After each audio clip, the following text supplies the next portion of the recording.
माँ की चरण वंदना के लिए कृष्ण महाराज आए थे। प्रति समय तो माँ क्या होती थी, प्रसन्न होती थी, खुश होती थी, आशीर्वाद देती थी। पर लेकिन अब आज के दिन उस माँ का हृदय बड़ा कुमलाया हुआ था, बड़ा दुख और पीड़ित के साथ उसका मन मस्तिष्क घेराया हुआ था। तो अब यदि उस समय श्री कृष्ण वासुदेव स्नान आदि अलंकारों से विभूषित होकर देवकी माता के चरण वंदन के लिए शीघ्रता पूर्वक आए, तब कृष्ण वासुदेव देवकी माता के दर्शन करते हैं। दर्शन कर देवकी के चरणों में वंदन करते हैं। उन्होंने अपनी माता को उदास और चिंतित देखा। माताओं बहनों, आपकी बड़ी ममता भरी कहानी आ रही है और मेरा गला चल नहीं रहा है। आप शांति से रहोगे तो मेरी बात को सुन पाओगे। जैसे आप सबको सब ध्यान है, पर लेकिन जो समय जिस समय जो कहा जाता है उस समय की अपनी अपनी विशेषता होती है। तो चिंतित और उदास देखते हैं और उदास देख करके कृष्ण महाराज इस प्रकार माता से पूछते हैं, हे माता जी, पहले तो मैं जब जब आपके चरण वंदन के लिए आता था तब तक आप मुझे देखते ही हर्ष पुष्ट तुष्ट आनंदित हो जाती। पर माँ, आप आज उदास चिंतित यावत आत्म ध्यान में निमग्न से क्यों दिखाई दे रही? हे माता जी, इसका क्या कारण है, कृपा करके बताइए। तब कृष्ण द्वारा इस प्रकार का प्रश्न पूछे जाने पर देवकी देवी कृष्ण से इस प्रकार कहने लगी, हे पुत्र, वस्तुतः बात यह है कि मैंने समान आकार त्वचा आदि समान रूप वाले 7 पुत्रों को जन्म दिया है, किंतु मैंने एक क्या नहीं किया है, बाल्यकाल का आनंद नहीं लिया है, बाल्य लीला का अनुभव नहीं किया है। पुत्र, तुम भी 6 महीनों के अंदर क्या करते हो, मेरे पास आते हो, मेरे चरण वंदन के लिए आते हो। इसलिए मैं ऐसा सोच रही हूँ, ये माता धन्य है, पुण्यशाली है, भाग्यशाली है, जो अपने पुत्रों का आलाप संलाप आदि देखती है, करती है और उनका बाल्यकाल का आनंद अनुभव करती है, उनकी बाल पीड़ा का अनुभव करती है। मैं तो अधन्य, अकृत्य, पुण्यहीन हूँ, यही सब सोचती हुई उदासीन हूँ। माता की बात सुनकर कृष्ण वासुदेव देवकी महारानी से इस प्रकार बोले, हे माता जी, आप उदास तथा चिंतित होकर अब आत्म ध्यान मत करो। मैं ऐसा प्रयत्न करूंगा कि जिससे मेरे एक सहोदर छोटा भाई और हो। कभी ऐसा होता है कि मांगने से मिलता है, पर लेकिन जब अपना पुण्य होता है तभी अपनी तपस्या क्या होती है, फलित होती है। इस प्रकार का कृष्ण वासुदेव ने देवकी माता को प्रिय अभिलाषित मधुर वचनों से देवी बनाया, आश्वस्त किया। इस प्रकार अपनी माता को आश्वस्त कर श्री कृष्ण अपनी माता के प्रासाद से निकल कर जहाँ पोषिशाला थी वहाँ आए। पोषिशाला में आकर के जिस प्रकार अभय कुमार ने अष्टम भक्त तेरा स्वीकार करके अपने देवता की आराधना की, उसी प्रकार श्री कृष्ण वासुदेव की तेला करके हरिवंश देव की आराधना की। यहाँ पर 2 पाठ है, एक अभय कुमार की आई और दूसरी कृष्ण वासुदेव की है। एक तरफ हमारा शासन कहता है कि जो वासुदेव होते हैं, न्याय करते हैं, उनके कभी भी पछाड़ नहीं आते हैं, और अभय कुमार ने न्याय नहीं किया हुआ था। अभय कुमार तो जो करते थे सो एक श्रावक की तरह कर सकते थे। उन्होंने तेरा तप की आराधना की, पर लेकिन इन्होंने तेरा तप का पछाड़ नहीं किया, पर अपनी माता के लिए 3 दिन तक अनाहार रह करके उन्होंने हरिवंश देव की क्या की थी, आराधना की थी। आराधना से आकर्षित होकर हरिवंश देव श्री कृष्ण के सम्मुख उपस्थित हुआ और श्री कृष्ण वासुदेव से बोला, हे देवानुप्रिय, आपने मुझे क्यों याद किया, मैं उपस्थित हूँ, प्रिय आपका क्या मनोरथ है, मैं आपका क्या सुख कर सकता हूँ। तब श्री कृष्ण वासुदेव ने दोनों हाथ जोड़कर उस देव से कहा, हे देवानुप्रिय, मेरे सहोदर लघु भ्राता का जन्म हो, यही मेरी क्या है, इच्छा है। तदनंतर श्री कृष्ण वासुदेव द्वारा पहले की तपस्या द्वारा की गई अपनी आराधना से प्रसन्न होकर हरिवंश देव श्री कृष्ण वासुदेव से बोला, हे देवानुप्रिय, देवलोक का एक देव वहाँ की आयुष्य पूर्ण होने पर देवलोक से चित्त होकर रहेगा और इस तरह आपका मनोरथ अवश्य पूर्ण होगा। परंतु वह पर बीतने पर या युवा अवस्था प्राप्त होने पर भगवान से यदि नेमी के पास क्या हो जाएगा, मुंडित होकर समुद्र दीक्षा ग्रहण करेगा। श्री कृष्ण वासुदेव को उस देव ने दूसरी बात इसी बात की यही यानी बहुत पूर्ण रूप से क्या हो जाए उनको सचेत कर दिया और देव जिस दिशा से आए थे उसी दिशा की ओर क्या हो गए, लौट गए। इसका पश्चात श्री कृष्ण वासुदेव कोशिश से निकल कर देवकी माता के पास आए और आकर अपनी माता का चरण वंदन किया। चरण वंदन करके माता से इस प्रकार बोले, माता जी मेरे एक सहोदर छोटा भाई होगा, अब आप चिंता न करें, आपकी इच्छा क्या होगी पूरी होगी। ऐसा कहकर उन्होंने देवकी माता को मधुर एवं इष्ट वचनों से आश्वस्त किया और आश्वस्त करके जिधर से आए थे उधर ही लौट गए। कालांतर में उस देवकी माता ने जब पुण्यशाली के योग्य सुख सज्जा पर सोई हुई थी तब सिंह का स्वप्न देखा। स्वप्न देख जागृत हुई पति से विश्रांत हुआ, अपने मनोरथ की पूर्णता को निश्चय समझकर यावत हर्षित एवं हृष्ट पुष्ट होते हुए वसुपूर्वक अपने उस गर्भ का परिवहन करने लगी। तत्पश्चात उस देवकी देवी ने 9 मास का गर्भकाल पूर्ण होने पर जवाब कुसुम बंदूक पुष्प जीवक लाक्षण श्रेष्ठ पारिजात एवं उदयमान सूर्य के समान रक्त कांति वाले सर्वजन नयनाभिराम सुकुमार या गजकालु के समान रूपवान पुत्र को जन्म दिया। जन्म का आनंद मेघ कुमार के समान समझना चाहिए। यह नामकरण के समय माता पिता ने सोचा क्योंकि हमारा ये बालक गजकालु के समान सुकोमल एवं सुंदर है, इसलिए हमारे इस बालक का नाम क्या रखा जाए। हाँ, इस प्रकार विचार कर उस बालक के माता पिता ने उसका नाम घसुकुमार रखा। सहस आनंद मेघ कुमार का आनंद के समान समझ लेना चाहिए। उस बारे में सोमी ब्राह्मण रहता था जो समृद्ध और ऋग्वेद यजुर्वेद अर्थात सामवेद आदि चारों को ज्ञाता रहा और संगोपन का पूर्ण करेगा। उस सोमी ब्राह्मण के सोम के नाम की ब्राह्मण थी। सोम श्री कुमार ब्राह्मण थी। उस सोमी ब्राह्मण की पुत्री और सोम श्री की आत्मा सोमा नाम की विद्या थी जो सुकुमार और कड़ी रूपती थी। उसका रूप का गठन थी उत्कृष्ट था। तब सोम के ध्यान किसी दिन स्नान कर यावत वस्त्रालंकारों से विभूषित होकर बहुत ही कुब्जारी के परिवार से घिरी हुई अपने घर से बाहर आए। घर से बाहर निकलकर जहाँ राजमार्ग था वहाँ आई और राजमार्ग में सुवर्ण की गेंद से खेलती खेलती खेल में निमग्न हो सुकुमार का जब जन्म हुआ उनका नामकरण रखा गया।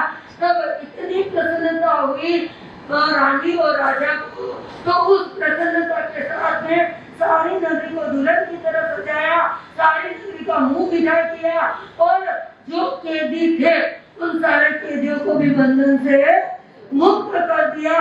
ऐसी पुण्यशाली आत्मा का जब जन्म होता है तो सारे कार्य पुण्य के ही होते हैं। उस समय में अत्यंत में द्वारिका नगरी पधारे परिषद धर्म कथा सुनने को आए। उस समय कृष्ण वासुदेव जी भगवान के शुभागमन के समाचार से अवगत सनान आदि यावत वस्त्रालंकारों से विभूषित हुए कुमार के साथ हाथी के ओहदे पर आरूढ़ होकर ओरण पुष्पों की माला और छत्र धारण किए हुए श्वेत एवं श्रेष्ठ चामरों से दोनों ओर निरंतर जलते हुए द्वारिका नगरी के मध्य भागों से होकर अरिहंत के चरण वंदन के लिए जाते हुए राजमार्ग में खेलती हुई उस सोमा कन्या को देखते हैं। सोमा कन्या के रूप लावण्य और कांति युक्त यौवन को देख करके कृष्ण वासुदेव अत्यंत आश्चर्यचकित होते हैं। अब आगे किस तरह से वह कृष्ण वासुदेव सोमा कन्या के लिए अपने सारे कौटुंबिक पुरुषों को घस्त कुमार के लिए कैसा आदेश देते हैं, किस प्रकार अंतपुर में पहुंचाते हैं, समय के साथ बढ़ेंगे। जिसका समय होगा उस समय के साथ हम आगे का अधिकार सुनेंगे। इसी बात नारे पंचमी नारे पंचमी पाते कंजा अपनी कोई नारे कोई नारे कोई नारे केवल नारे आदमी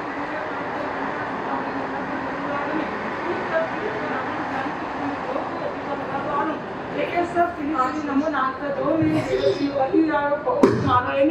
जब बच्चा मिले मेहनत करम अच्छा करम पढ़े हिनम मिने हिनम जो गिनम घोषिना सुठो नियम टुकड़ी छियम काले को सजाओ काले न को सजाओ असज्जाए सज्जायम सज्जाए न सज्जायम घंटा मुंटा विचारता ज्ञान और ज्ञान बन पुरुषों की अभिनय आसाधना की हो तो कल अमावस्या है और भगवान महावीर का निर्वाण दिवस तिथि है। भगवान तो मोक्ष में पधारे, अमावस्या के दिन मोक्ष में पधारे, निर्वाण तिथि भी है। और हम इस लोक में हम बनाते हैं जन्म कल्याण। क्या बना रहे? इसका अर्थ आपको जानना है कि उनका न जन्म होता है न जन्म होता है न मृत्यु होती है। भगवान तो मोक्ष पहुंचे हैं और मोक्ष में कैसे रहते हैं कि ज्योति में ज्योति, ऐसे ही ना, बस ज्योति बढ़ती है। जो भी मोक्ष में जाए देखिए, एक बार जाके देख लेना, फिर अच्छा लगे तो रह जाना, नहीं तो यहाँ आ जाना। शिक्षा लेकर के पहला चातुर्मास करने गए, आगे भी ली होगी, ऐसी कोई बात नहीं है। और आज्ञा लेकर के, क्योंकि हमारे पिता के कौन है, वो सत्य मित्र है, अच्छे मित्र है। कितनी बार पिताजी के साथ उनको मिलते हुए देखा, बात करते हुए देखा। और वहाँ आश्रम उनके बीच में आ गया। कार्तिक आषाढ़ी चतुर्दशी पूर्णिमा चातुर्मास का वेला आने लग गए तो भगवान ने सोचा कि ये कुलपति का क्या है, पिता के मित्र का आश्रम है, मुझे यही कुछ दिन बिताने होंगे। यानी बिताने कितने दिन? 4 महीना, 120 दिन। ऐसा सोच करके कुलपति से आज्ञा ली और एक कुटिया में ठहर गए। तो आप जानते हैं श्रावण महीना है, निरंतर बरसता रहता है और हरियाली धरती पर बनी रहती है। धरती भी हरी चद्दर ओढ़े रहती है और साधुओं का आना जाना कठिन हो जाता ना, क्योंकि जीवोत्पत्ति अधिक बढ़ जाती है। वनस्पति से, पानी से जीवों का अधिक उत्पत्ति होने लगती है। इसलिए भगवान ने तो क्या है, वही अंदर ही क्या ले लिया, 2 पेड़ जितनी जगह पर खड़े, कभी बैठे नहीं। भगवान कभी बैठे तो नीचे तो बैठे नहीं, ध्यान करते, कुछ भी करते तो क्या खड़े करते थे। जगह कितनी चाहिए उनको? खाली 2 पैर रखते उतनी जगह चाहिए थी, बस वहां पर खड़े हो गए। 15 दिन तक एक स्थान पर खड़े रहे, इधर उधर कभी हिले तक। वो कुटिया क्या थी? कच्ची थी। पहले मकान कैसे होते थे और आज पक्के।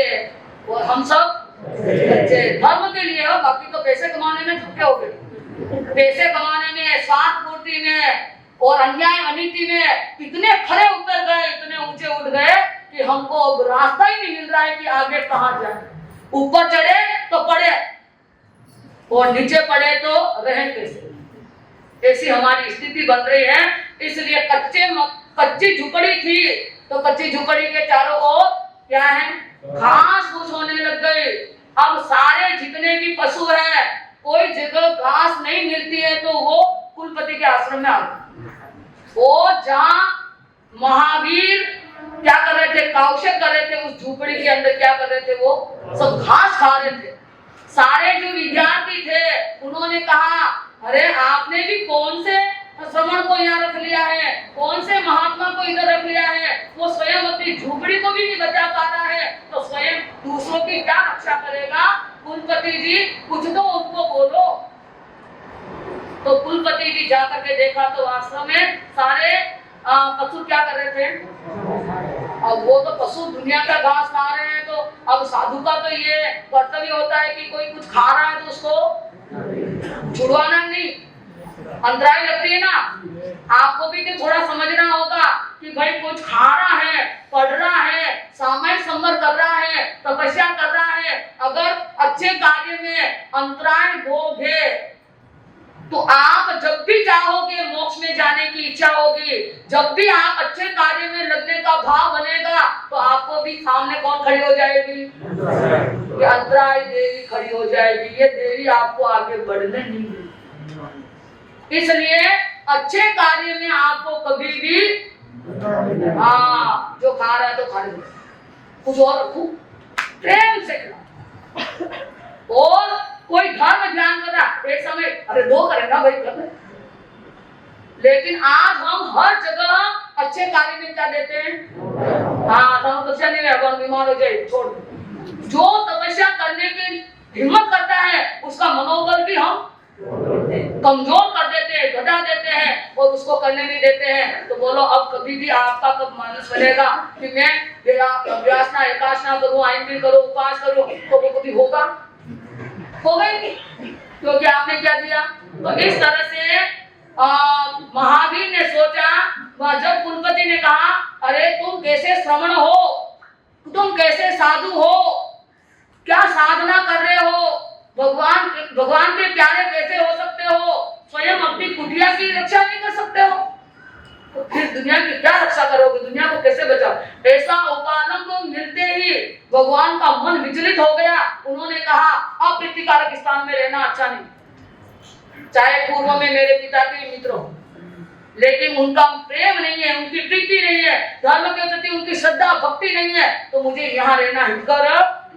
अब देखिए एक नया अध्याय प्रारंभ होता है। पूरे जिन शासन में उन्होंने एक नया अध्याय प्रारंभ किया। उन्होंने देखा आज मेरे साथ ऐसा हुआ, आने वाले समय में शायद श्रमणों के साथ, साधुओं के साथ अगर ऐसा होगा तो क्या होगा। तो उसके लिए भगवान ने विचार किया, ये 49 दिन, कितने दिन है ये, इन 49 दिन तक आप अपने स्थान की खोज करो।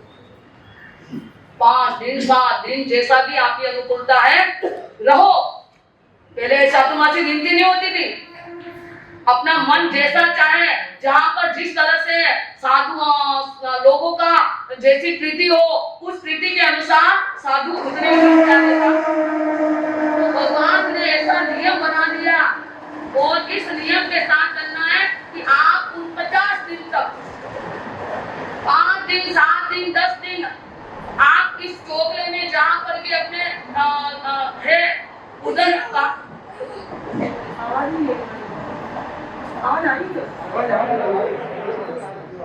बीच में, हाँ चालू होगा तभी लोग बैठे, नहीं तो अभी बोलने लग जाते।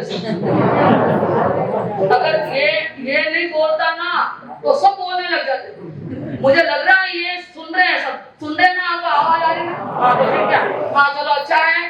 तो मैं कहने जा रही थी कि ये जो 49 दिन है, 49 दिन किस तरह से आपके लिए है कि आप 49 दिन तक जहां आपको अनुकूलता मिले वहां समस्ती का क्या करें। 5 दिन 7 दिन 10 दिन जैसे भी आपकी अनुकूलता, लोगों की प्रीति अपने लिए होनी चाहिए, लोग चाहने चाहिए कि हमारे लिए हमको ये चाहते हैं और धर्म भी समझना चाहते हैं। उन जगह उतने दिन रुके, बाकी आप प्रीतिकारक स्थान पर नहीं रुके। ऐसा भगवान ने नियम बनाया। लेकिन सामस्रिक प्रतिक्रमण जो आप करते हैं उसके बाद में कितने दिन देते हैं, अपनी तो अरे 70 दिन देते हैं। वो 70 दिन एक स्थान पर नियत रहने चाहिए। समस्री का प्रतिक्रमण करने के बाद में अगला प्रतिक्रमण कौन सा आता है, समस्री के प्रतिक्रमण के बाद, जैसे आज समस्री है ने प्रतिक्रमण किया तो फिर अगला प्रतिक्रमण कौन सा आएगा,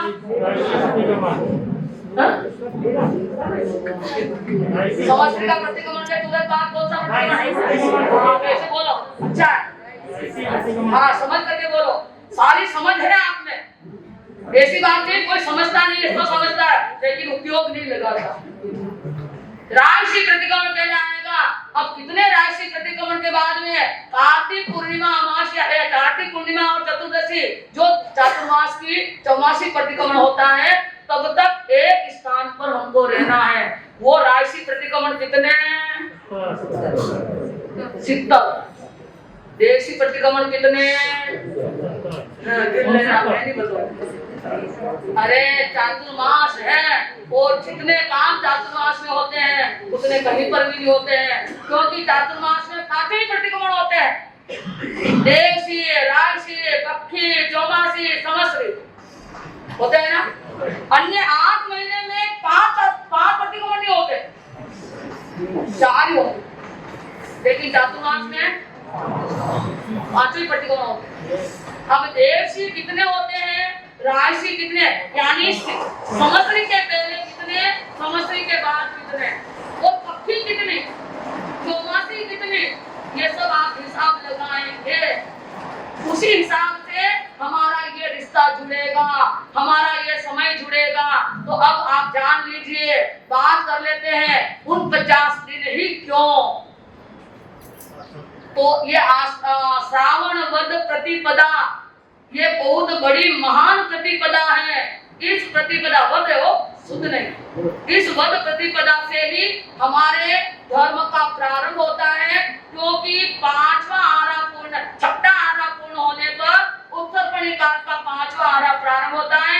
6ठा भी श्रावण वद प्रतिपदा और 5वां भी श्रावण वद प्रतिपदा से प्रारंभ होता है। समझ में आ गया ना। तो जैसे ही यह श्रावण वद प्रतिपदा को उत्तरपणी काल का 5वां आरा प्रारंभ होता है और घनघटा घोट, इतना अंधेरा और इतना गाजर गर्जना होती है, अंधकार छा जाता है और बिजली चमकने लगती है और घना घोर। पहले कभी वर्षा नहीं हुई, ये नया अध्याय। आज के पहले इतने वर्षों में कभी बारिश नहीं हुई। 21,000 वर्ष पूरे, 21,000 वर्ष पूरे हो गए। अब नया उत्सव हो रहा है, देवता नाच रहे हैं, कन्याएं गा रही है, स्वागिनें गा रही है और न मालूम इतना रोचक क्या होता है, मन लुभावना अवसर मिलता है। और 7 दिन रात निरंतर पुष्कर नामक मेघ बरसते हैं। ध्यान से, पहली बात मैं भी पूछ लूंगी, ध्यान रखना। अब पूछे क्या आप तो सुन लो, अरे थोड़ा लिख दो, याद नहीं रहेगा।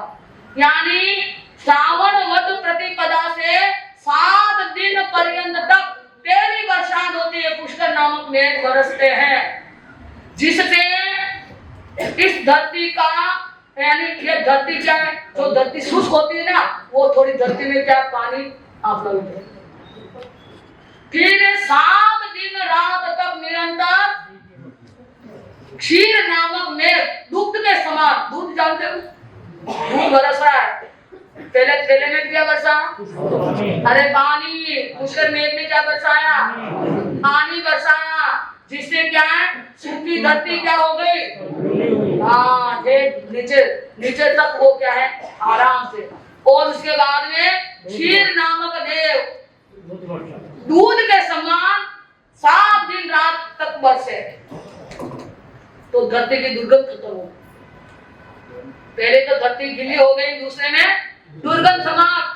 फिर 7 दिन खुला रहा और 14 दिन बरसने के बाद में अगर लोग घबरा जाते, परेशान हो जाते, इसलिए 7 दिन क्या रहा, हाँ धूप निकली आराम से। बोलो कितने दिन हो गए, हाँ 21 हो गए ना। अब चौथा देव घृत नामक देव, घी रूपी देव, घृत नामक देव 7 दिन तक बरसे, 7 दिन रात, जिससे धरती में क्या आ गई, स्निग्धता आ गई। स्निग्धता मतलब चिकनापन आ गई। फिर 7 दिन रात तक अमृत नामक मेघ बरसते हैं, जिससे धरती के अंदर हर प्रकार की वनस्पति के, धान्य के, फल फूल पुष्प के क्या है, फल फूल पुष्प, धरती में हर प्रकार का धान्य की उत्पत्ति प्रारंभ हो जाती है। उसके लिए कोई बीज नहीं डालना पड़ता। तो बात समझ में आ रही ना। तो कितने दिन हो गए, 33 हो गए। अब 7 दिन वापिस खुलना हो गया ना। फिर 7 दिन रात निरंतर रस मेघ, यानी रस रूपी मेघ बरसते हैं, जिससे सारे फलों में, सारे पुष्पों में और सारे धान्य में उसकी उत्पत्ति, रस की उत्पत्ति हो जाती है। स्वतः ही एक क्रिया इस लोक में हो जाती है। प्रकृति इतनी सुंदर व्यवस्था कर रखी है, आपको कमाने की जरूरत नहीं है, स्वतः ही हो रहा है ना। क्यों इतना दौड़ रहे हो, क्यों बड़े परेशान हो रहे हो?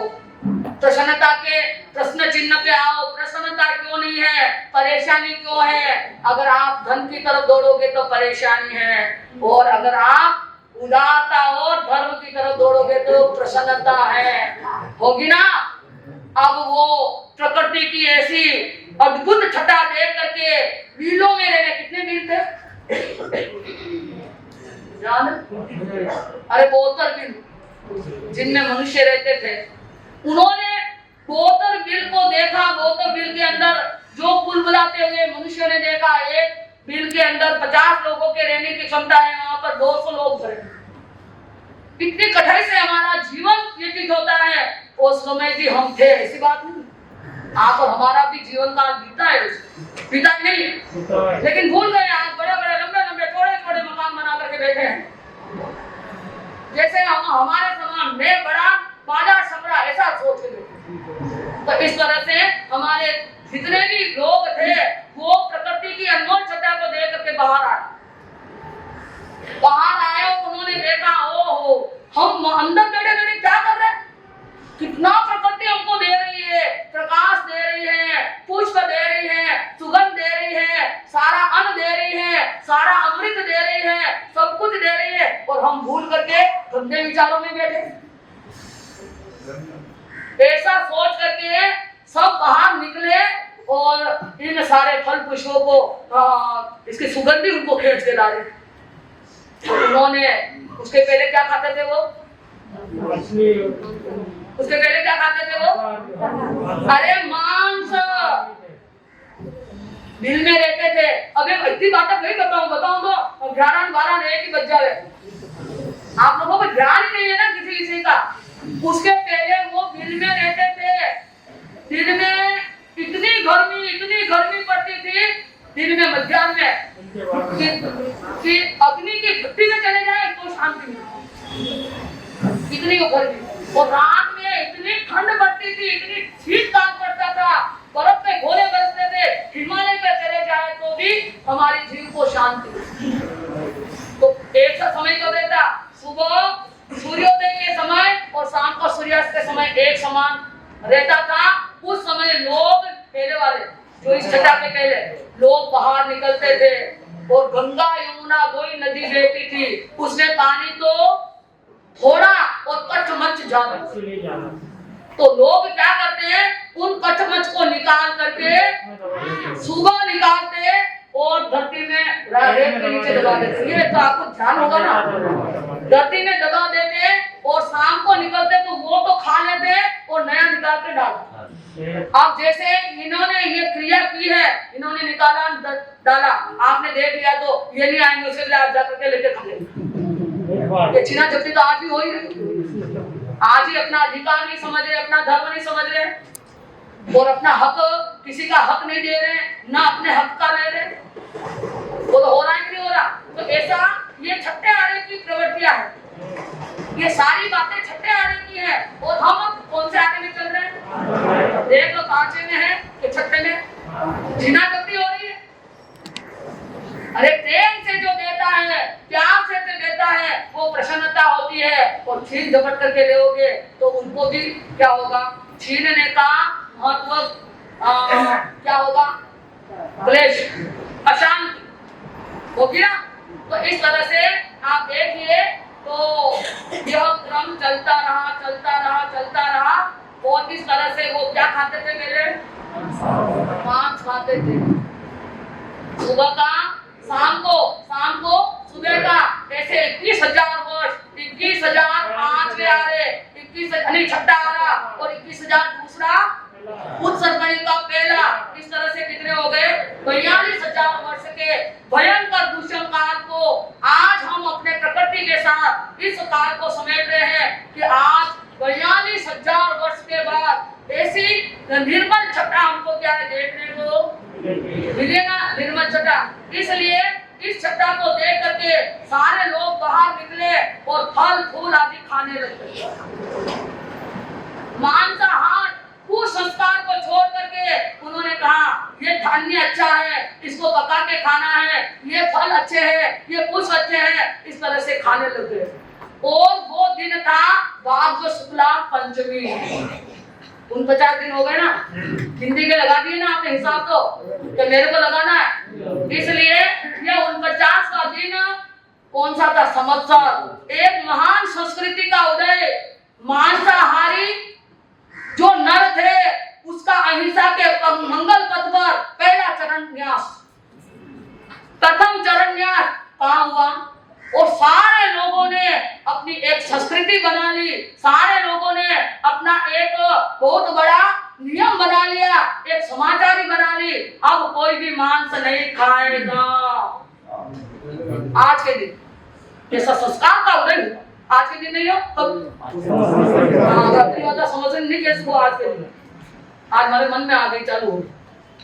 तो इस तरह से आपको तो ये संस्कार और संस्कृति का उदय पहली बार अध्याय 42,000 वर्ष के बाद में पहला अध्याय हमारे संस्कारों का उदय हुआ। और उदय होते ही सारे लोगों ने एक नियम बना लिया, जो भी गलत काम करेगा, अगर किसी भी जीव को हत्या करेगा और किसी भी जीव का कष्ट पहुंचाएगा, उसको दंड दिया जाएगा। अरे है दंड व्यवस्था कुछ भी? संघ में कोई दंड व्यवस्था नहीं है, समाज में कोई दंड व्यवस्था नहीं है। इसीलिए तो हमारा समाज कितने निम्न स्तर से गुजर रहा है, हमारा संघ कितना नीचा उतर रहा है। बोलो है क्या? समाज के महान पदाधिकारी, संघ के महान उदयमान नक्षत्र, कहाँ हम संघ, हमारा संघ जाना है और ये संघ कहाँ तक चलेगा? हमारा सा चाल आप तो चिंता मत करो, मैं नहीं करूं, आपके ऊपर विश्वास कर लूं, पर नहीं हो सकता। कैसे मैं आपके ऊपर विश्वास कर लूं कि ऐसा नहीं होगा? जो गुरुदेव ने स्वप्न का बीज बोया है वो अभी तक प्रारंभ तो हुआ है, लेकिन कहाँ तक पूरा, कहाँ तक होगा, इसको कौन साक्ष्य मान करके, कौन इस सपने को या इस नियम को पूरा करने के लिए अपने दोनों हाथ से, क्या है, दोनों हाथ से उसको उठा रहे? कोई है? लग रहा है आपको अच्छा लग रहा है? तो ये संस्कार का उदय कहाँ हुआ? तो आपकी संस्कृति और संस्कार का उदय हुआ। और ये कौन सा दिन था? भाद्र शुक्ला, अंधेरे से प्रकाश, अंधेरे से उजाले में आने की संस्कृति। कृष्ण पक्ष से, क्योंकि हमारे पर्व प्रारंभ होते हैं तो कहाँ से? कृष्ण पक्ष से। और पूरे होते तो अभी खत्म नहीं करना हो, खत्म के होला तो खत्म हो जाना, पूरा कर देना, जो सारे काम पूरे होंगे। एक नियम बना लो कि हम हर धर्म के कार्य को पूरा करेंगे तो पूरा हो जाएगा, और खत्म करोगे तो वो खत्म हो जाएगा, पाँचों अभी याद नहीं। तो बहुत सारी बातें हैं, तो आपको ये एक बहुत बड़ी बात आपसे कही है। आप भी अगर आज समझ ले और समझने के दिन एक दिन पहले धारणा बना ले कि आज के बाद मेरे जीवन के साथ ऐसी दुर्घटना, आपके शरीर के साथ कोई भी दुर्घटना कर सकता है, लेकिन जीवन के साथ मैं स्वयं ऐसी दुर्घटना नहीं होने दूंगा। ऐसी कौन करता है? धारणा। अगर ऐसी धारणा बनाओगे तो संवत्सरी का उपास आपका अच्छा रहेगा। और संवत्सरी का उपास हो गया तो धारणा नहीं करना है, उत्तर नहीं करना है। इसके लिए आपको दोबारा आना है। अभी हमारे छोटे साथी आई है, तो वो भी क्या है, आज पर्व भविष्य के कौन सा दिन चल रहा है? आज का जो विषय है, उस विषय से लेकर के हमारे छोटे साथी पुण्यश्री जी का हम बात सुनेंगे। फिर प्रज्ञा जी बोलेगी कि हम मैं भी बोलूं, तो बोलेंगे सभी। और आज हमारी बहनें आई है एक आशने के लिए, और अगर कोई बेला करनी है तो आप नीचे बैठे बैठे हाथ जोड़ लीजिए, क्योंकि बेला का समय बहुत निकल गया है, 1.25 पैर निकलने आ गए और बेला छोटा हो जाएगा, बहुत छोटा हो जाएगा। एक तब होता है, तब का एक घड़ा होता है, और घड़े के ऊपर ढक्कन होना है। वो ढक्कन क्या है? कोरसी। और ढक्कन के ऊपर पकड़ने का क्या होता है? वो अभिग्र। तो अगर इतना नहीं होता है ना, खाली अपन बेला करे और बेले पे ढक्कन नहीं डाके, कोरसी नहीं करे, तो वो कलसा खुला रहेगा। और खुला रहेगा तो बहुत कुछ होगा। इसलिए कुछ नियम बना, और उसके ऊपर ढक्कन भी पकड़ने का चाहिए। तो अभिग्र छोटा मोटा करो, क्या हो, प्रारंभ करो, प्रयास करो, एक दिन पूरा हो। तो इस तरह से जो भी बेला करने जा रही है, आज का बेला एक साथ बचकना है। हाथ जोड़ लीजिए बैठे बैठे, ऊपर बढ़ा, ताकि सबको नजर आए। भाई जिनको भी बेला करना है हाथ जोड़ लीजिए, खुले नहीं, पूरा बेला, पक्का बेला। तो गुरुदेव ऐसा किया गया, बड़ों किया गया, जिन्होंने भी हाथ जोड़ रखे बैठे हैं, उन सबको धीमे गर्भवती का निकालना आधार जोड़। और कल सुबह अभी परसों दिन सुबह सूर्योदय लोकार्सी या कोर्सी जाना से आपके तेरे के जो का प्रकाश में पाणो भाई अंतना बोले सत्संग सत्संग में देखो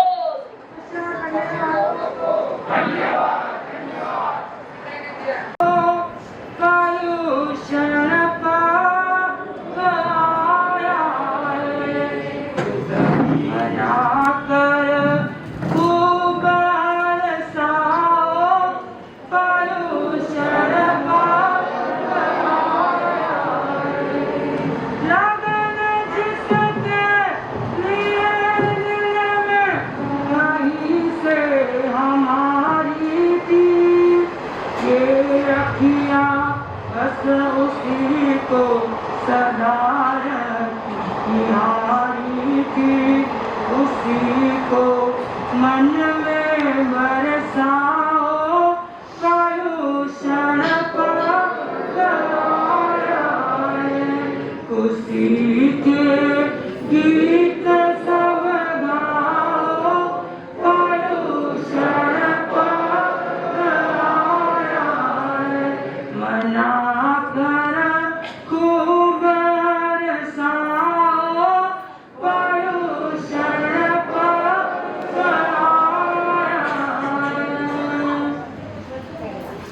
अहिंसा के अलंकार, सत्य के श्रृंगार, वाणी के विचार, श्रवण भगवान महावीर स्वामी के चरणों में कोटि सा नमन।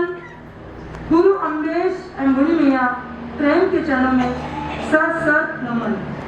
अत्र सब यजता मुनि मैया के 5 सरोज में सत सत वंदन अभिनंदन।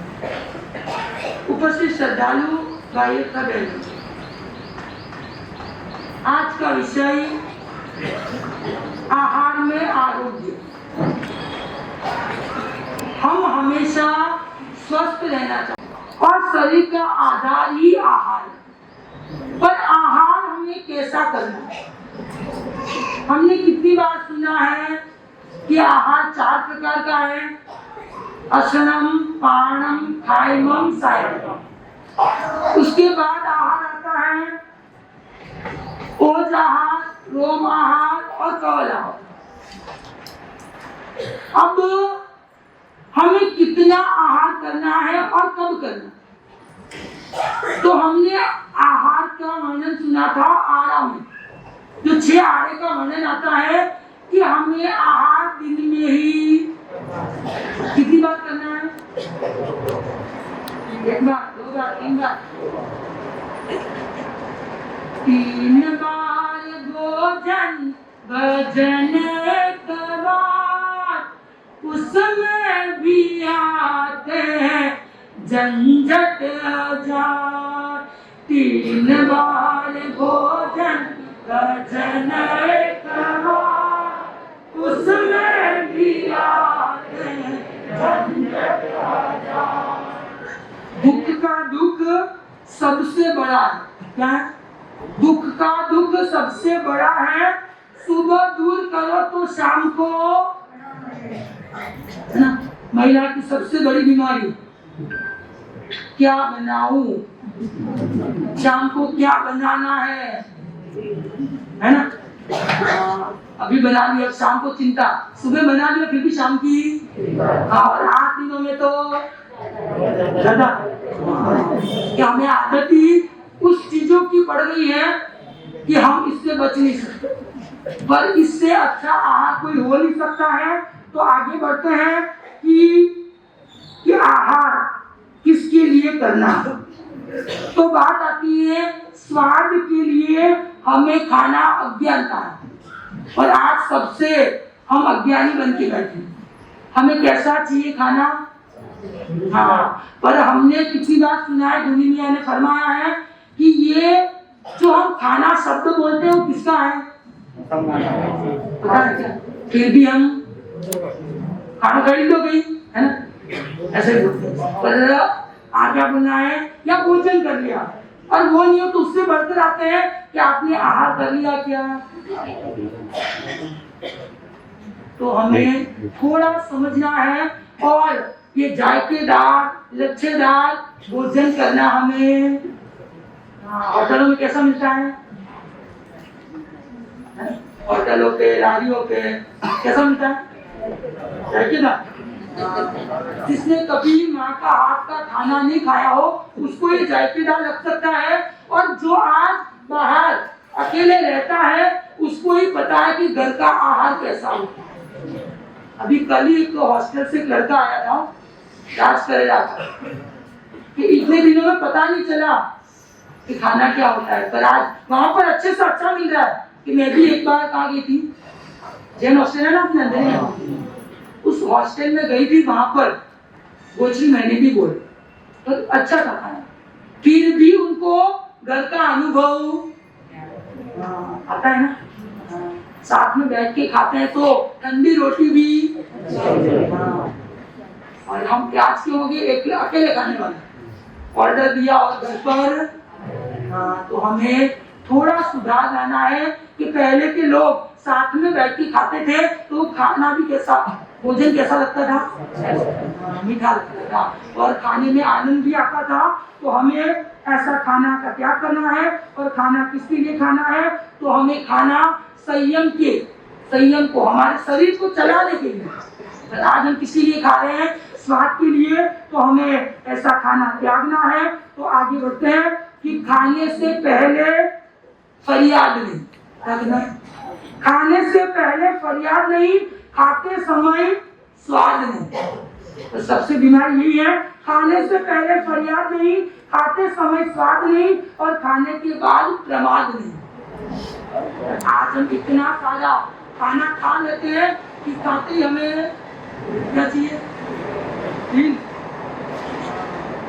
दुनिया कितनी बार फरमाते कि खाने के 1 घंटे पहले पानी पीना, और खाने के 1 घंटे बाद वापस पानी पीना, और खाने के बाद 3 घंटे बाद सोना है। पानी तो 1 घंटे बाद पीना, पहले भी 1 घंटे और बाद में भी, तो हमारा शरीर क्या रहेगा, बीमार नहीं होगा और हम स्वस्थ रहेंगे। स्वस्थ रहेंगे तो हम क्या कर सकेंगे, धर्म ध्यान कर सकेंगे। तो हमने आहार के बारे में सुना था, ओज आहार, रोम आहार, कमल आहार और मनो आहार। तो हम सुन लेते हैं कि ये ओज आहार जो हमें कहाँ प्राप्त होता है, गर्भ। उसके बाद आता है रोम आहार जो हमें हर समय प्राप्त हो रहा है। उसके बाद तीसरा आहार आता है कवल आहार। तो हमें कवल आहार में जो ना कोवे खाते ना, देखिए, तो पुरुष को 32 कितने कवल खाने हैं पूरे दिन में, 32 कवल खाने, और स्त्री को 28 और नपुंसक को 24। तो हमें आज से गिनती लगाने हम कितने कवल आहार करने हैं। आगे बढ़ते हैं तो चौथा आ रहा है पक्षेप आहार। उसके बाद आता है कि हमें आहार में 5 शुद्धियों का ध्यान रखना है। कितनी शुद्धि, द्रव्य की शुद्धि, क्षेत्र की शुद्धि, काल की शुद्धि। ये शुद्धियां हमें हमारे अंतिम लक्ष्य तक पहुंचाती है। तो हम द्रव्य, क्षेत्र, काल, भाव और उपकरण, ये 5 शुद्धियां हैं। उसमें द्रव्य शुद्धि है कि भोजन शुद्ध न हो, तो हमें द्रव्य की शुद्धि कि जहां हम जो खा रहे हैं वो लाभदायक, जमीकन लाभदायक है, रात्रि में खाना लाभदायक है।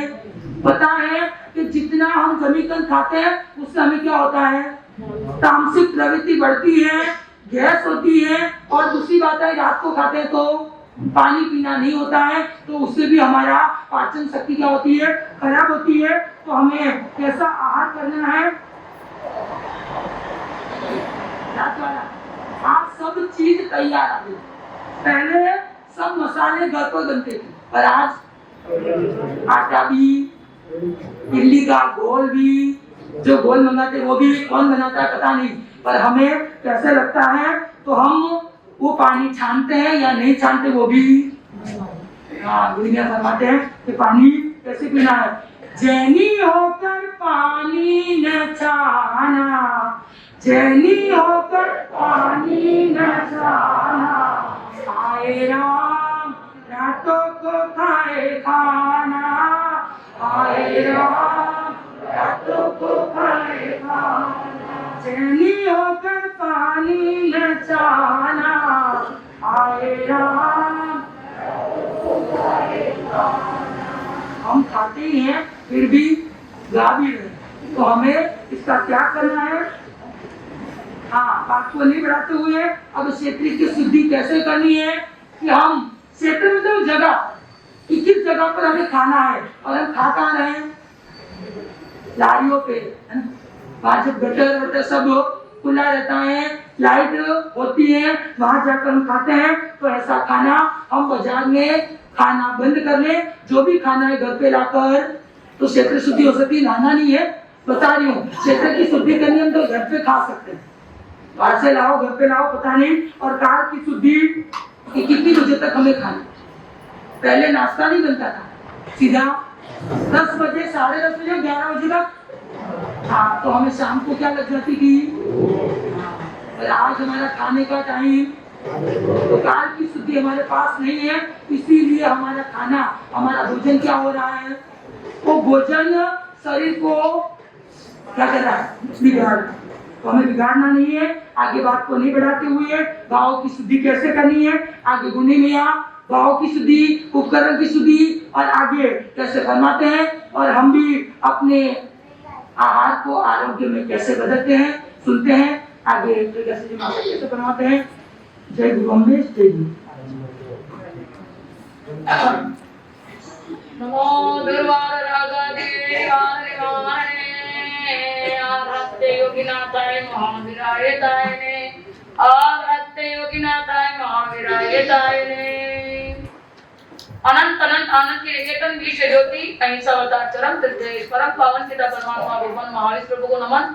अनंत अनंत आस्था के अमृत पुरुष श्रद्धेय परम पूज्य आचार्य भगवान, अनंत अनंत उपकारी गुरु अम्बे सभी गुणी माता प्रेम को वंदन।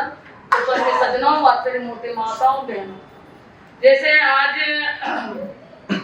विषय की बात पर आएंगे, वो पहले तो मैंने क्या है इतिहास बता दिया, और जरूरी भी था, बताना भी था।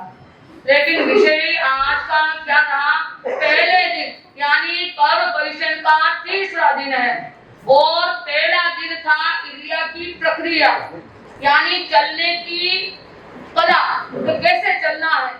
तो एक कदम उठा करके उस कदम को रखने की जगह पहले देखो कि यहाँ पर खड्डा तो नहीं है, पत्थर तो नहीं है, स्वयं बचो और दूसरे को क्या करो, बचने का भाव रखोगे ये आपका स्वार्थ होगा, और बचाने के भाव रखोगे तो आप बचते रहोगे।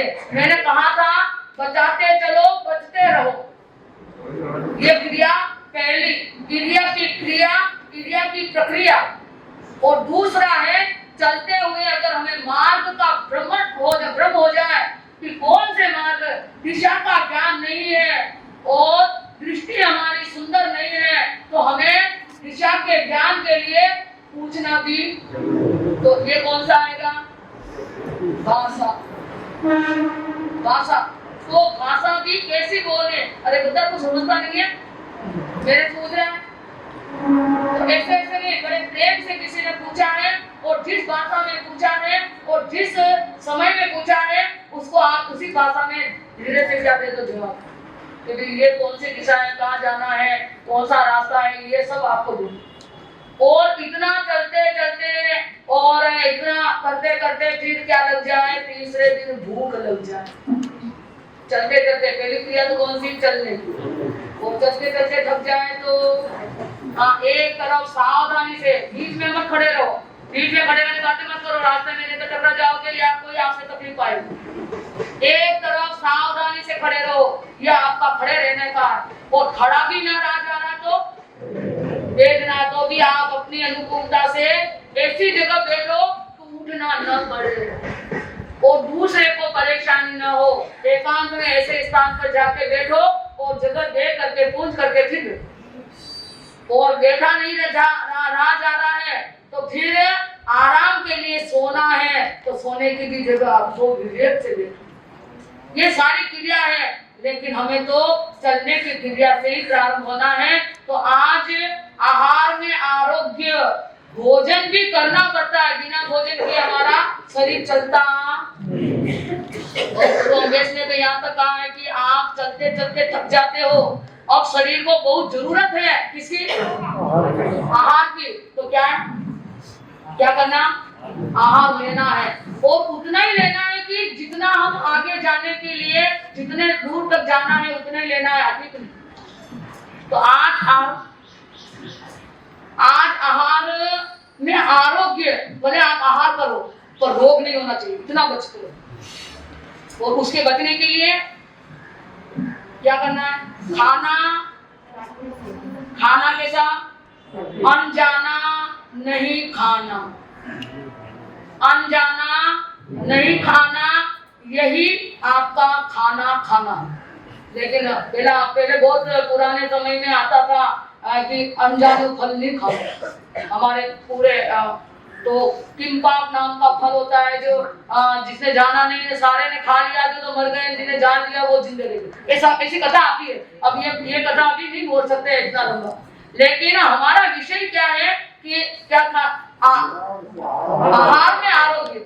आप ऐसा आहार करो। और आहार आपको आपके सामने कितने बता दिए? वो जहाँ बता दिया है कि गर्भ में जब आते हैं और गर्भ में पहला श्वास लेते हैं और श्वास लेते ही जो आहार लेते हैं वो आपका जीवन के अंतिम तक रहता है।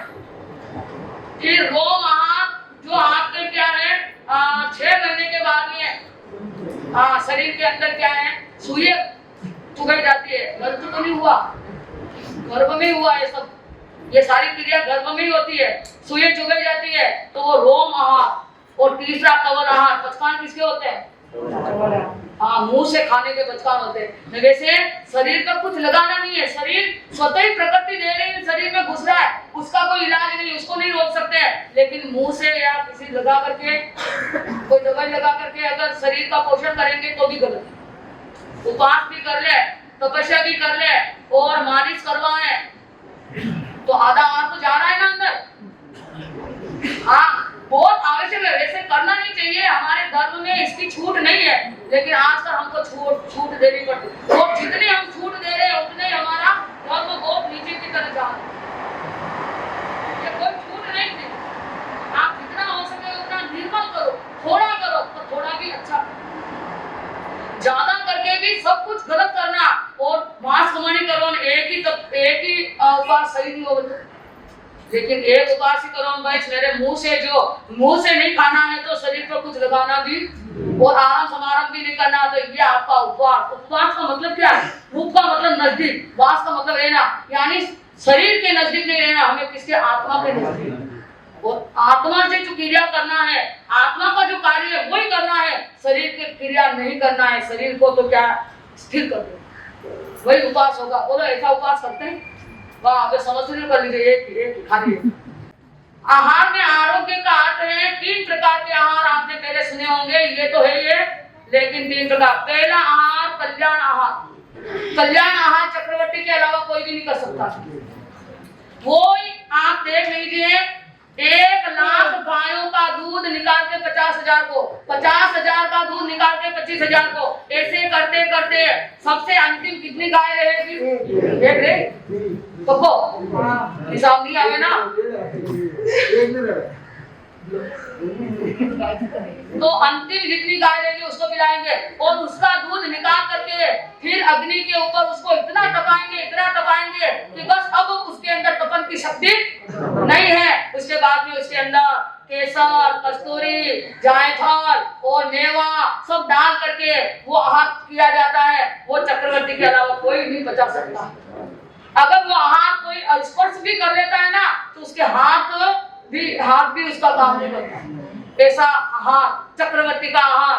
और दूसरा आहार आपने सुना होगा, लुक्का सुक्का रुक्का, आइंबिल का अमृत आहार, जो बिल्कुल खाली पानी में उबाला हो वही लेना है। वो आइंबिल का आहार कहलाता, अमृत आहार। वो अमृत आहार आज भी हम भूल गए हैं। आइंबिल की विधा हम छोड़ दी है और हम तो न मालूम ऐसे स्वाद में उलझ गए कि आज मजा आ गया आइंबिल का।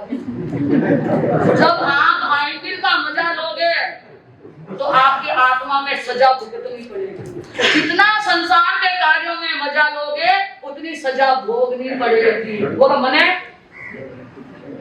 भूखा सूखा लुका आहार। भगवान ने 12.5 वर्ष तक क्या नहीं खाया? नमक नहीं खाया। तो भगवान ने 12.5 वर्ष तक घी नहीं खाया, दूध नहीं किया। आप हेरा आपने गिराया क्या भगवान को? भगवान का आँख कैसा था? आप कर सकते हो? भगवान का 4 प्रकार का आँख था। पहले तो बाकुला, भगवान को पाड़ना में क्या है? ठंडे बासी रूखे सूखे चावल, बोर का कुट्टा और वो आटा सेका हुआ, बस ये 4 प्रकार का आहार भगवान ने बस सारे 12 वर्ष में और कुछ भी नहीं, घी नहीं, तेल नहीं, दूध नहीं, दही नहीं, कोई निकल नहीं, कोई रस नहीं। अब जैसे आहार और रोटी स्वामी ने भी वैसे ही आहार किया। भगवान की बराबरी तो कोई नहीं कर सकता है, लेकिन भगवान के रास्ते पर चलने का प्रयास तो उन्होंने भी ऐसा वेले वेले पालना करना और नीरस आहार करना। और नीरस आहार के साथ में कैसा आहार? नीरस के साथ में रूखा सूखा आहार करना, यही उन्होंने भी अपना एक नियम अपनाया था। और जैसे पारणों करनो की ये आसन नीचे का भी लगाते पहले पुराने जमाने, आज तो उबा उबर खाना कोई नीति नहीं रही, खाने की कोई प्रवृत्ति नहीं रही। बस आज तो कैसे ही खाएं, कभी भी खाएं, कितने ही खाएं, कोई मर्यादा नहीं, कोई संयम नहीं है ना। लेकिन पहले कितना संयम, पहले आरे में आहार करते थे लोग, पहले आरे में 3 दिन के बाद एक बार दिन में कितना तुअर, दूसरे में आरे में आहार करते थे 2 दिन के बाद, यानी 2 दिन तक नहीं, तीसरे दिन, वो चौथे दिन, अभी तीसरे दिन। और आज कितना बेर जितना, वो बेर होता ना, चिन वो अगर प्रेमी वो नहीं, उसमें तो बहुत चीज होते हैं, चिन वो उसका तो बहुत बुढ़ा होता है, प्रेमी वो बुढ़ा होता है। हाँ, और तीसरे आने में आहार करते हैं 1 दिन के बाद, 1 दिन छोड़कर 1 दिन। और कितना आंवले जितना, बेलों तो कितना अच्छा है आंवले जितना। और चौथे आने में आहार करते थे एक बार आप करते हैं, एक बार आप कभी किया आपने? एक बार करते हो? एक आसना करते हो? कभी किया? अभी जानोगे तो कहोगे अरे मार साहब ऐसा तो सच बोलना, झूठ सभा में नहीं चलता है और मेरे सामने चल सकता है, पर ये महावीर की सभा है, गुरु अम्बेश का दरबार है, इतना कोरा झूठ किया आपने कभी?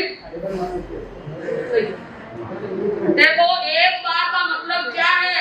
एक बार का अर्थ यह है कि आप विधि विचार करके एक बार जितना भी आपको खाना है, जो भी खाना है, जो भी पीना है, सब एक बार लेकर के खाने में बैठ जाओ।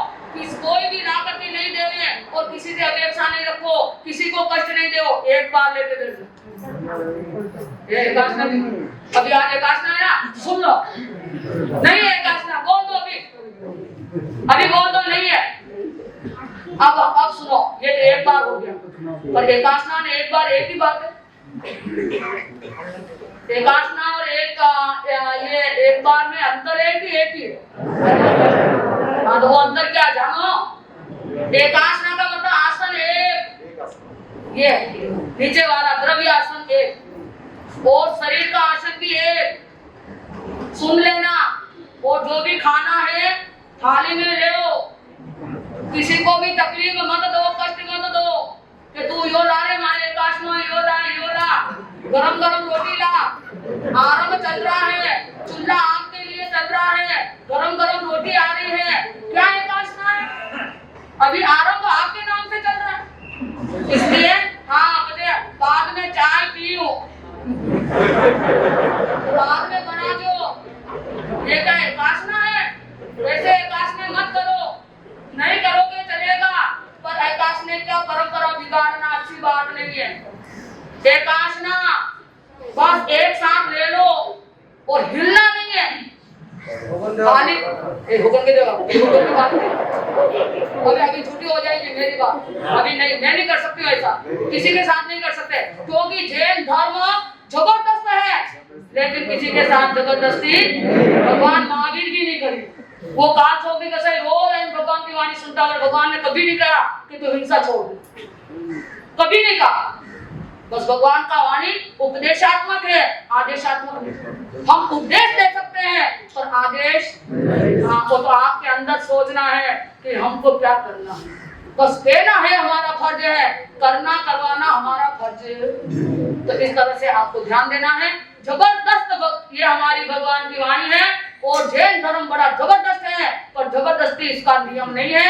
आप जितना चाहो उतना खा लो। तो मैंने क्या कहा, एक साथ ले लीजिए, जो भी खाना है खा लीजिए, 2 रोटी 4 रोटी 5 रोटी आप, और चावल खिचड़ी हलवा जो भी खाना। हाँ, चाय भी ले लीजिए, पीनो तो नहीं छोड़ो ना। चाय को हमारी धर्म नहीं, हमारी संस्कृति नहीं है, फिर भी उसके पीछे आप पड़ गए। जिस चीज को छोड़ने के ये व्यसन है, और ये व्यसन अपन नहीं छोड़ते हैं ना, तो हमारे धर्म की आराधना हम कभी नहीं कर सकते। फिर भी आप नहीं छोड़ो तो वो भी लेंगे। आजकल तो आवे ना नरेश साधन, ऊपर जाप में अगर कोई नहीं गया तो जाप पे गया। यानी सुनो, वो आजकल तो थर्मस आता है ना, हाँ लेके बैठ। और मैं कह रही हूँ थर्मस, कुकर, ये ओवन, फ्रिज, ये सब बीमारियों के साधन है, ध्यान रखना। और 8 दिन तो फ्रिज खाली कर दो, ओ बहनों, 8 दिन फ्रिज खाली कर दो। और कुकर में नहीं खाना, कूलर में एसी में नहीं बैठना, सीधा फ्रिज में जाके बैठ जाओ। ठंडो ठंडो रे, अच्छो रे। और हाँ, अबे तो 8 दिन बचकाने, सबको बचकाने, यहाँ जो आया जो फ्रिज का नहीं खाना, कुकर का नहीं खाना, ओवन का नहीं खाना, जिसकी भी मर्जी है वो आपको धारणा कर लेना है। दुर्गे की साक्षी से बचकान 10 बंदे नहीं दे वो। हाँ ठीक है, बीमारियों के सोते मैं कह रही हूँ। आज से 25 साल पहले फ्रिज नहीं था, बीमारी भी। हाँ, अरे आराम की जिंदगी जियो ना। महावीर स्वामी की महाराज की, अरे व्याख्यान दे रही हो, बात नहीं करूँ। हाँ, तो इस तरह से आप ध्यान रखना, जो हो रहा है वो मैं कह रही हूँ, हकीकत कह रही हूँ, गलत नहीं कह रही हूँ। तो आप भोजन क्या है, अब एक साथ लेके बैठ जाओ, किसी से अपेक्षा मत रखो कि वो ला के दे दे, ठीक है। और उसके बाद में नौकार मंत्र किसके काट डालो। और इसमें सत्य नहीं, एक बार में तो सत्य भी ले सकते हो, लेकिन एकादशी में सत्य नहीं, नमक नहीं, क्योंकि कच्चा पानी नहीं, पक्का पानी, सब ये एकादशी का नियम है, वो लेके बैठो। और नौकार मंत्र गिनो, भगवान का नाम लो, और खंडक मुनि और पाकंदी के धन्ना जी का नाम लेकर के भोजन शुरू करो। और भगवान ऋषभदेव जानते हो, नाम सुना है? भगवान ऋषभदेव ने शुद्ध आहार की गवेषणा में, शुद्ध आहार, निर्दोष शुद्ध आहार की गवेषणा में बोलो कितने दिन निकाले? 400 दिन निकाले। अरे 4 क्षण भी तो सोचो कि आहार कैसा है, और मैं कैसे आहार को अपने मुंह से लगा रहा हूँ। कहीं गलत है? सही। महावीर का नाम ले, ऋषभ भगवान का नाम ले, और पाकंदी के धन्ना जी हाय रे, और अपने क्या नाम है, धर्म रुचि अहंकार, खाते खाते नाम ले, पता नाम लेना। और हमारे धर्माचार्य पूज्य श्री धर्मदास जी महाराज साहब का नाम ले, खाते खाते हाथ का कोर भी छोड़ दिया और संसार में प्रस्तुत हो। कितने लोगों के नाम गिनाओ, और रोज ही स्वामी, ओह ये तो आपका परम गुरु है, आपके पारिवारिक कुल गुरु है, इनका भी ऐसा ही नियम था। इनके विषय में तो सुना ही होगा, और भी सुना देंगे। लेकिन इतने लोगों ने भोजन करते वक्त कितनी सावधानी और कितना संयम रखा। तो ये एकासने में जब बैठते हो ना, एकासन, और हिलना कुछ नहीं चाहिए, पूरे शरीर नहीं हिलना, खाली हाथ, दाया हाथ लेना और मुंह में रखना। ये कोनी तक ही हिलना है, मुंह में खोलो, चबाओ और जीभ से गटक जाओ, बस इतना ही हिलना, पूरा शरीर नहीं हिलाना है, नहीं तो एकासना खंडित। हाँ ध्यान रखना, एकासने की परंपरा नियम है, उसी तरह से आज एकासने वाले मैंने सुन लेना। हाँ, आगे से एक एकासना कर लेना, ऐसा आपने सुना है ना, एक एकासना, यानी एकासना यह है। और आप देखते हो अनाज जो है ना, अनाज हो गया ना, अनाज को भरने के लिए कोटा होता है, तो अनाज भरते हैं ना, उसको हिला हिला करके भरते, बोलो आप हिल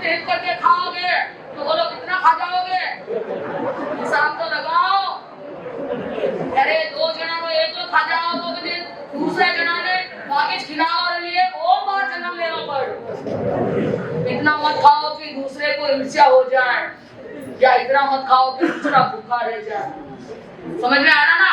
तो ये कौन से आरे की बात चल रही है? एक बार खाना चौथे आरे। अगर आपने महाविद्य क्षेत्र में जानो तो एक बार खाओ, और मोक्ष में जानो तो एक आसनो करो। ठीक है ना? अगर तीसरा आरा में जन्म लेनो हुए तो एक आज छोड़, आज खाए तो काले छोड़ परसों, ऐसा। अब तो आगे नहीं। अब आप देखो पांचवे आरे में, तीसरे चौथे आरे में दिन में, चौथे पांचवे आरे में दिन में, रात में नहीं हो, धर्म नहीं है। पांचवे आरे में धर्म है कि नहीं? हाँ, तो रात में खाना धर्म नहीं होता है, तो इसलिए भगवान ने फरमाया पांचवे आरे में 2 बार। व्यासना नहीं क्यों? 2 बार। व्यासना बहुत ऊंचा धर्म, तो इसलिए 2 बार, और छठा आरा में 12 बार। बोलो आप कितनी बार खाते हो? कौन से आने में हो? अबे छठा में जाओ कि चौथा में जाओ? बोलो। आपने छठा में जानोगे तो बार-बार खानो, न रात में खानो, और अगर चौथा में जानोगे तो एक बार खानो। मैं तुम्हारे कह दी दोगे, आपने मर्जी। एक हाथ हाथी, एक हाथ खर, कहना है सो कह दिया, मर्जी हो सो कर। ठीक है ना? हाँ, तो ठीक है। आहार में आरोग्य, कितनी बातें हो गई? कल्याण भोजन, दूसरा अमृत भोजन, और तीसरा शुद्ध भोजन, तामसी नहीं। जमीकर खाओगे तामसी प्रवृत्ति बढ़ेगी, और जमीकर खाने वाला कोई डॉक्टर भी कहता है ना, तो डॉक्टर तो कहता है सब खाओ। इसका मतलब उसकी दुकान चल रही है तो बाकी खाओ, सब खाओ जल्दी आओ। अगर तुम सब नहीं खाओगे, अगर खाना पीना छोड़ दिया, संयम रख लिया, तो मेरी दुकान ठप हो जाएगी। आज मैं कह रही हूँ आपको कि 70 से 80% लोग हमारे जैन समाज के होटल में खाते हैं।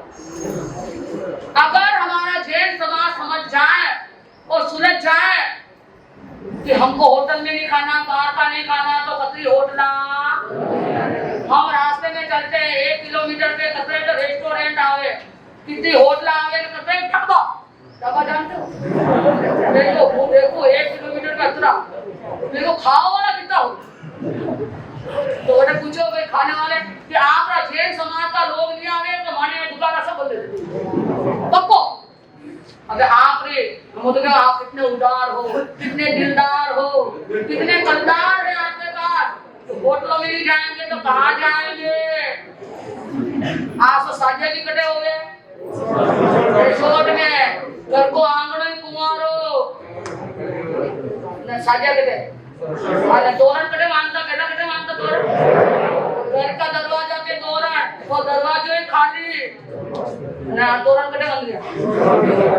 फोटो तो जैन समाज समझो के कबे अबे मां साहब एक जो आप तो बंद करो અને ઈયો ચાતુર્માસ પૂરો કે નામ તો ચાલતા सब एक समझ रहे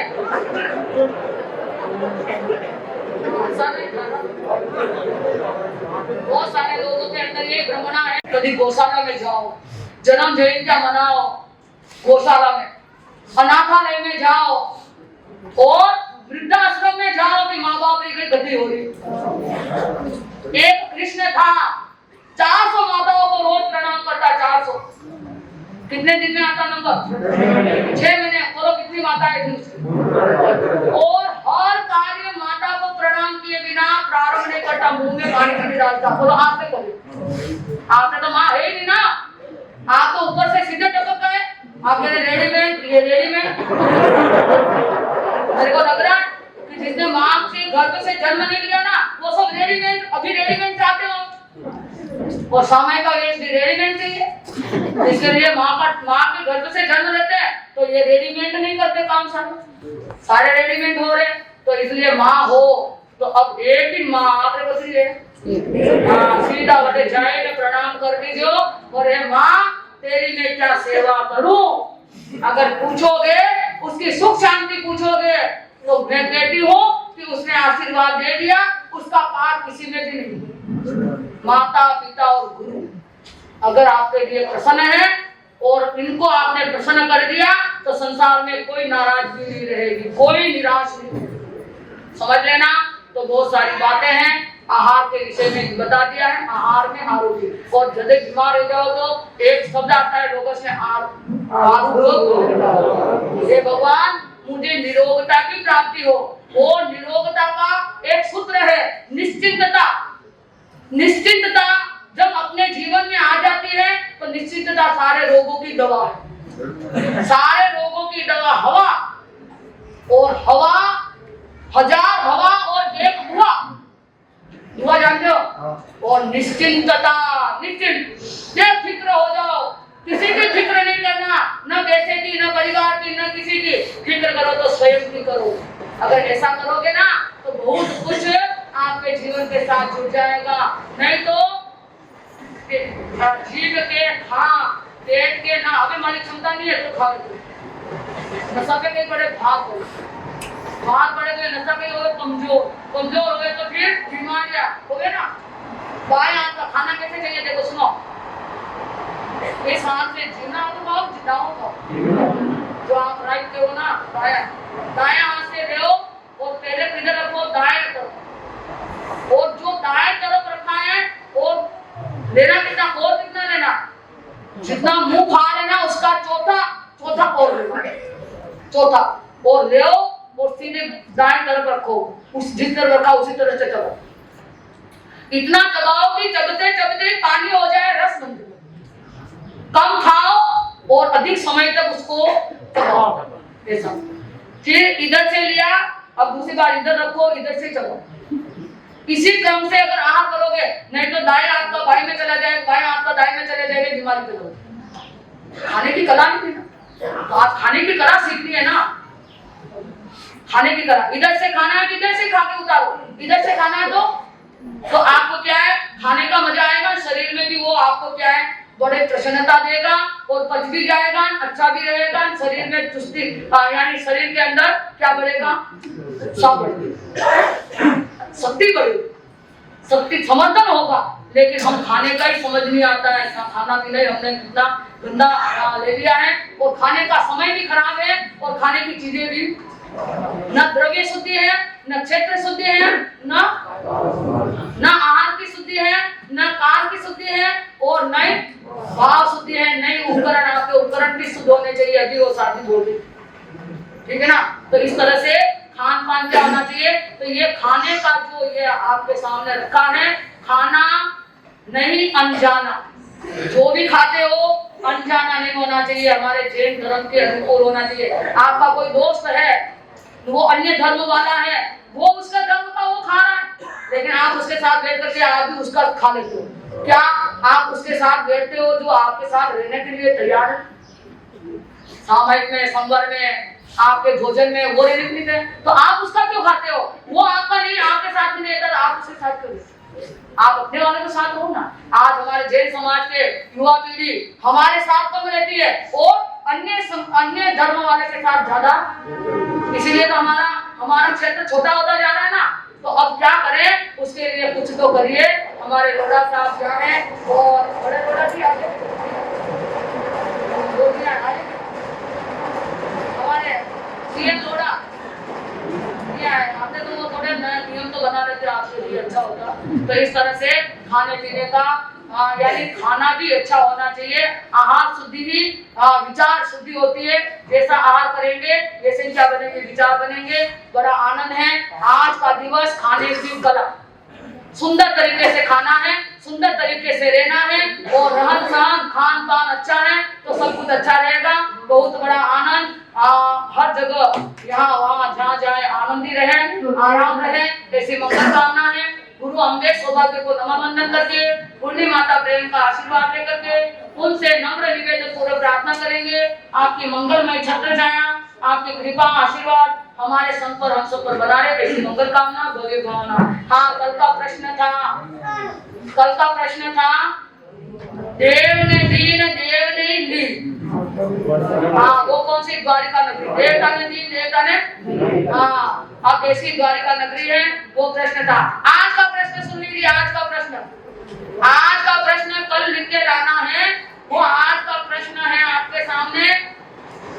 सास बहू ने 14 स्वप्न देखे, कौन सी सास बहू ने देखे लिखे लाना है।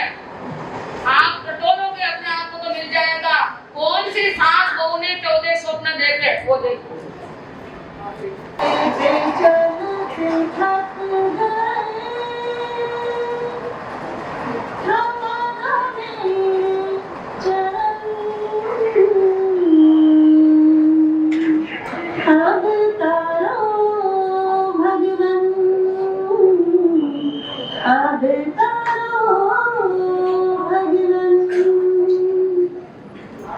इस जगत को तारने वाले वीरों रे वीरों के संग अब तारो भगवन, अब तारो भगवन। रातें की रातें बीती है बातों में या तो प्रमाद में, निंदा चुगली तेरे मेरे में, द्वेष में या तो राग में, कभी दुखों की याद में तो कभी सुखों की फरियाद में। ऐसे जीवन से कैसे आएगा, ऐसे जीवन से कैसे आएगा मेरे भावों का अंत। अब तारो भगवन, अब तारो भगवन। रात अंधेरी माधवी कटे, मार्गदर्शक नहीं साथ में, पैरों की शक्ति थम गई है, नहीं सहारा हाथ में। चोर लुटेरे हिंसक पशु भी लुटने बैठे हैं ताक में। कृपा किरण जो प्रभु की पाई,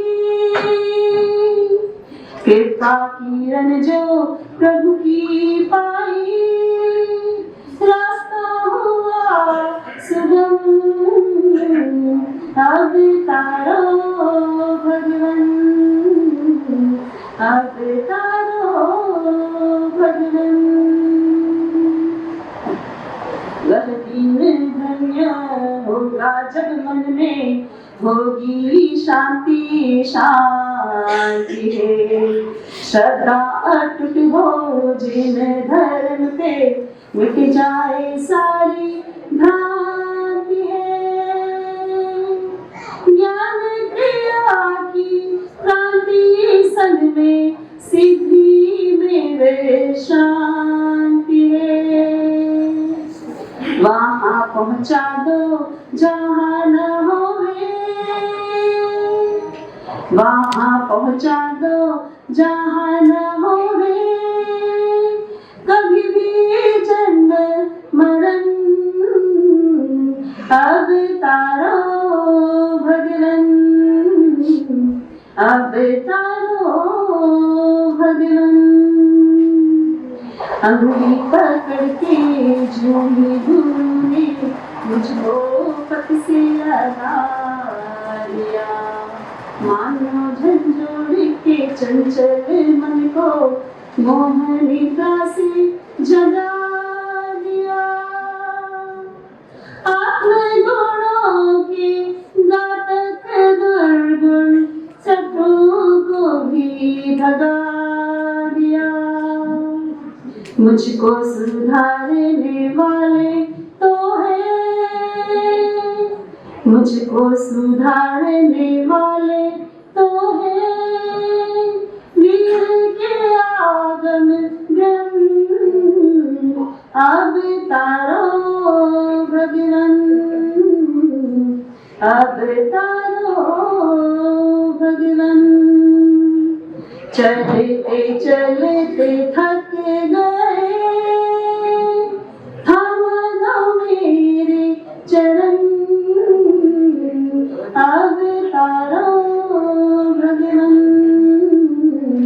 अवतारो भगवन, अवतारो भगवन।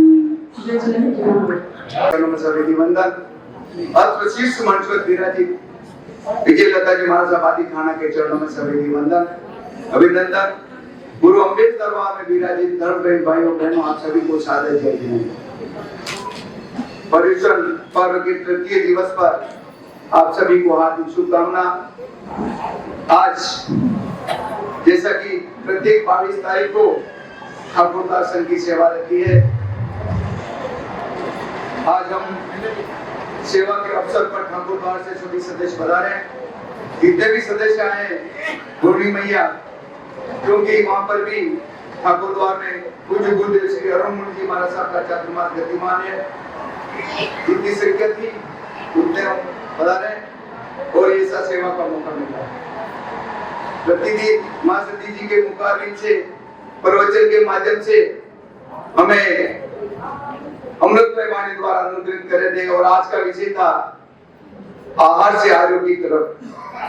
किस प्रकार हमारे जीवन की दिनचर्या में हमें आहार ग्रहण करना चाहिए, आज हमें मां सती जी के प्रवचन के माध्यम से सुनकर श्रवण कर हमें अनुग्रहित किया। और कहा भी जाता है कि जैसा खाए अन्न वैसा होता है मन।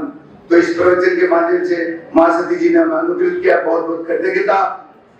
ठाकुरद्वार में पूज्य गुरुदेव श्री अरुण मुनि जी महाराज साहब का चातुर्मास गतिमान है।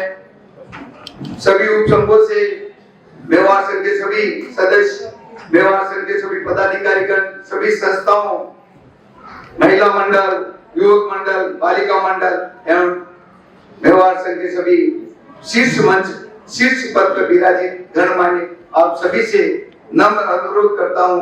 श्री संत ठाकुरद्वार की तरफ से अनुरोध करते हैं कि आप हमारे ठाकुरद्वार में पूज्य गुरुदेव अरुण मुनि जी महाराज साहब के चातुर्मास में हमें पधारे और सेवा का मौका दें।